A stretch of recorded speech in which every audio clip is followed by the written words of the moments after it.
paano nga ba ako kumita ng $12 gamit lamang ang Binance application in just 3 hours. So guys, para makawaniwala kayo, punta na agad tayo dito sa Binance app and i-click na natin itong funds. Itong trades pala guys. So guys, kung bago ka pa lang dito sa aking channel and napapanood mo itong video ito, kung hindi ka makarelate kasi Binance application ito, medyo nakakaito, panoodin mo yung aking tutorial. May dalawang tutorial about Binance. Ilalagay ko sa description sa baba. And panoorin mo yung dalawang yun bago mo panoorin ito para makarelate ka. So guys, ito, papakita sa inyo yung nakuha ko na $12. So nanalo ko kahapon. So dito sa trades, pupunta ako sa future. Kasi sa future ako nagtitrade guys eh. So sa spot wala pa ulit akong trade. So sa future, punta tayo sa history. And then punta tayo sa history. So hanap natin yung aking trade history. So ito yung guys. Makikita nyo, kahapon ang date ay April 30. So April 30, nag-trade ako. 0.041 BTC nakalagay dito. So ito yung mga profit ko. Yan. So dito naka-profit ako ng $9. Dito is 1.8. So dito naman is $2.13. So wala akong talo guys. Kahapon maganda yung ating trading. So ina-apply ko lang yung aking mga tinuro sa inyo. Kung gusto nyo malaman is panoorin nyo yung video ko. Tutorial ko. Plus dalay ko sa description sa baba yung dalawang video yun. So makikita nyo dito na ito yung price kung saan nakabumili, 8728, and then sinel ko siya sa 8949. So nag-long ako, nag-long position ako dito sa 8728, and then nag-close ako ng position sa 8949, and nakakuha ko ng profit na $9.07. So huwag kayong marito guys, yung nasa baba ng $9.07 na yun, ayun yung fee, yun yung trading fee. Dito kaya zero kasi bumili pa lang ako, hindi pa natin malalaman kung profit ako hindi kasi doon pa lang ako bumili, may fee lang siya na 0.07 pagkabili ko, which is nung ako nag-open ng aking position. So pagka-close ko ng position ko, nakaipon ako ng $9. And then pagka-close ko ng position, naghanap ulit ako ng trade.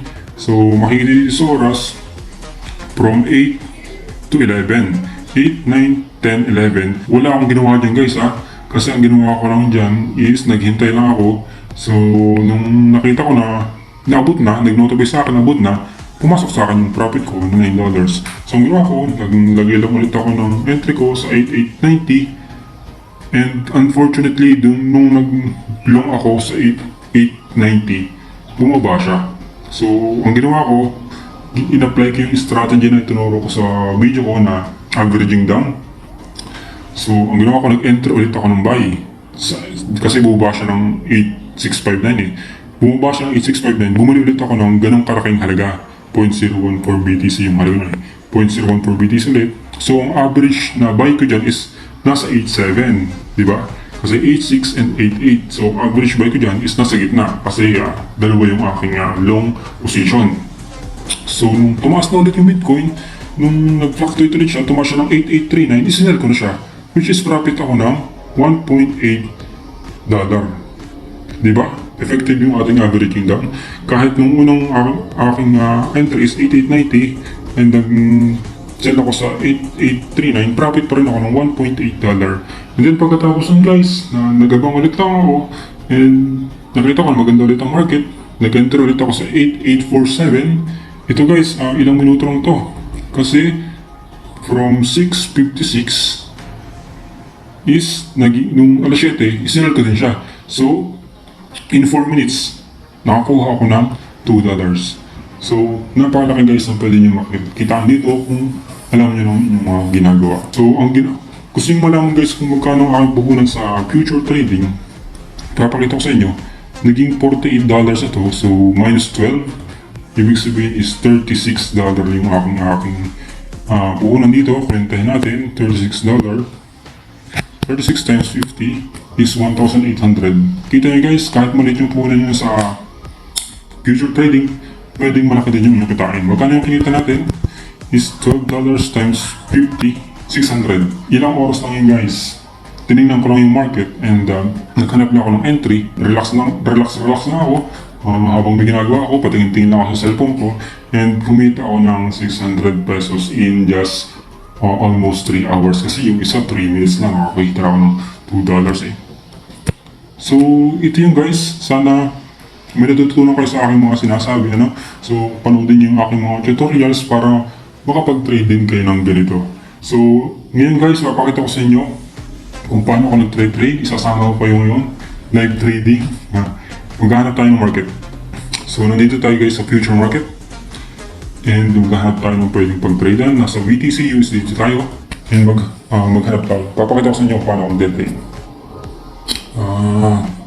At kung paano ako nag-decide kung ako bibili o mamaya na lang. Bawa ganun. Meron kasing time na ganun. Nagtingin ako ng market, tingin ko pangit, hindi ko mag-guess kung tataas o ba. O mamaya na lang ako mag-trade para safe. Di ba? Hindi ka naman pinipilit na mag-trade. So, pwede ka naman mag-trade kung alam mong tataas or bababa. Kung hindi mo alam, di wag ka mag-trade. Di ba? O, ganun lang yan. So, nasa BTC USD tayo. Kalimitan yun ang aking ginagamit. And, tingnan natin yung chart. Ang unang ginagawa is tinitingnan ko yung chart. Ito. Tingnan natin kung bullish. Uy, tingnan natin yung naka 12 hours time frame. Ang ginagawa ko, tinitingnan ko sa 30 minutes time frame muna. So, kung makikita natin, i-analyze natin ng konti, no? Taas natin brightness. Nakikita ko dito guys na trend line eh. Dito, so dito parang may trend line dito sa mga banda rito. So, expected ko na dito pa siya magkakaroon talaga ng decision kung tataas ba siya or bababa. So, pag ganyan, titingin ulit ako sa ibang time frame. So, punta ulit tayo sa ibang time frame. Natin to. In 5 minutes, kung short-term trader tayo, pwedeng 5 minutes, i-zoom out natin ang konti. And ayan. Dito, hindi ko talaga makapag-decide na ayos kasi yung trend line is walang nabe-break na trend line, guys. So, tingnan natin.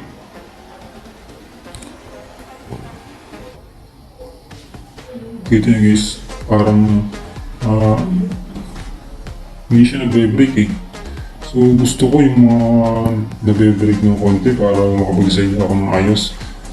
So for this, pag ganyang itsura guys, nagkahanap ako ng ibang pagbabasihan. So, pero sa tingin ko, sa itsura niya, bullish siya. Kasi dito, dalawang beses na itong, parang itinas mo na ito eh. So yung mga bumili dito sa part na to, nag-take loss dito, parang nag-break even. Bawa, bumili ka dito, biglang bumaba, di ba? Nung tumaas, nag-break even sila, so bumaba yung market. Ganun ang nangyari sa akin. Palagay ka sa, so para confirm ko yan kung bullish ka talaga, 8707 eh. Ang ginagawa ko is, punta tayo dito. Balik natin yan. Back tayo, and punta tayo dito sa 3 dots. And, yung tinuro ko, last video, huwag kalimutan, yung trading data. Tignan natin yung trading data. And trading data ulit. Tignan natin yan. Yan. Ito na. Ano bang ginagawa ng mga top traders? Tsaka ano bang ginagawa ng karamihang traders, ng buong traders ng Binance? So dito, 5 minutes time frame. Kung anong tingnan nyo ng time frame dun sa chart, yun din ang gamitin yung time frame dito. Ito yung time frame na 5 minutes. So naka 5 minutes tayo, i-click natin itong mga dots na yan. Kasi may mga value yan eh. Alright, stop trader. May 55% long position and 44% long position sa time na, anong time yun? Sa time na 10:15. So, okay, 55% lang. Nakalong yung ibang top traders in 5 minutes time frame. Tingnan natin itong lahat ng trader. Ito na yung kabuuan ng lahat ng trader. 54.96% nakalong din siya. Ibig sabihin, nagkakaisa yung top traders and lahat ng trader na karamihan is nakalong position talaga. So bullish karamihan sa top traders and lahat ng count ng trader ng Binance. So bullish. So ang prediction ko is bullish din. So pwede natin pagbasahin yun sa pag-open ng position. So, mag-open tayo ng position guys. Back na natin to. And then, tingnan natin yung chart. Tingnan natin kung saan magandang 8698. So, pag hindi kayo ganun kasigurado sa market, mag-average yung down kayo katulad ng ginagawa ko. So, balik muna tayo guys. Mag-open na tayo ng position. 878 na, tumataas na siya. So, mag-decide ka na ako mag-decide. So, tingnan ulit natin yung chart. Ganun ginagawa ko guys, ano? Hindi lang sa isang tingin, ano? Para maging sigurado tayo sa ating position. Kasi, kung titinan talaga, pwede pa siyang bumaba eh. Dito. Kasi, nag-bounce siya.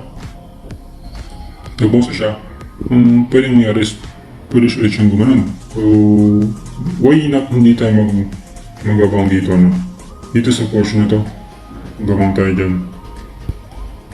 Anong price yan? Tingnan natin. 8694. Pwede siguro 8694. Mag-open tayo ng 8694. 8694 na position. So, future pala. Nasa future 8694. 8690 na lang. Para medyo malapit, no? So, meron akong $48.92 na puhunan. So, gagamitin ko is $15. Hindi, $13 lang. Ito, $13. Drinag ko ito. Nilagay ko doon, and $13 yung gagamitin ko. Then, click na natin itong buy long. Then, confirm natin to. Tama, $13. Confirm, 8690. Tingnan natin, pumasok sa, ang current price is 8708. So, pag bumaba siya ng 8690, saka parang ma-open yung ating position. Tingnan natin sa open orders. Yun, dito. Waiting na lang ako guys. Waiting yun. So, click natin ulit ito. And, pag bumaba yan guys, naka-open ako ng order dito. And bumaba pa siya hanggang dito. Mag-open pa ako ng position dito. Para ma-average ko yung loss niya. And makaprofit ako. So, yun ang gagawin ko. Mag-aabang lang tayo guys na makakuha yung margin position na yun. And pag tumaas, is ganun ulit. So, mamaya siguro makaka-profit ulit ako. So, yun lang guys ang mahalaga dito eh. Patience. Pwede naman siyang iwanan eh. O, katulad ito, iwanan ko na siya kasi may open order na ako.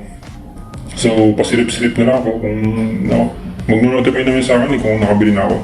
So, pag na-open yan, so saka ako magsiset ng sell para at end stop loss. Ganun lang guys. And pag bumaba pa siya, mag-enter ulit ako ng long. Yan. So, ganun guys kung paano ko nakuha yung $13, $12 pala in less than 3 hours. Ganun lang ginagawa ko. Ito din yung source dati ng aking income. So, bago pa ako nagkaroon ng work. So, sana ma-inspire kayo na pwede talagang kumita dito sa crypto trading. Basta alam mo yung ginagawa mo and magbasa-basa ka rin and manood ka ng mga videos ko, mag-subscribe ka and matututo ka sabay tayong lalago. Okay guys, sana dito nung kayo sa araw na ito and babalitaan ko kayo kung nag-profit ulit ako. Napakita ko sa inyo yung aking portfolio next video para mapakita ko sa inyo kung nanalo ako sa trade ngayon and sa nakarang kasusunod pang araw. So guys, for now, yun lang muna ang aking video and sana matutulong kayo sa araw na ito. And huwag kalimutang mag-subscribe, pindutin mo ang subscribe button and notification bell para hindi kayo nahuhuli sa mga videos na upload ko every other day. Okay guys, see you next video. Thank you. At kung bago kayo sa channel ko, please subscribe and hit the notification bell